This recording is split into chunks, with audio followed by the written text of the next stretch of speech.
görmüş olduğu kimi haldayım. Qadınızı alaraq Şamaxımızda çox dəyərli ailənin xoş yerine gəlmişik.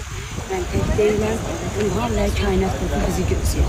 Gəl, heç vəfadarı demirəm, amma vəfadar oldu. Hamı vəfadar. Həqiqətən də, valla, əvvəlində dediyim kimi, Cahangir qardaş, zəhmətkeş qardaşdır, mənim dəyərli qardaşımdır. Mən burada bir neçə ailələr oturub ki, onların xoş günlərini eləmişəm. Hər biri xoş gəlib, Allah balalarınızı xoşbəxt eləsin, bütün subaylara nəsib olsun.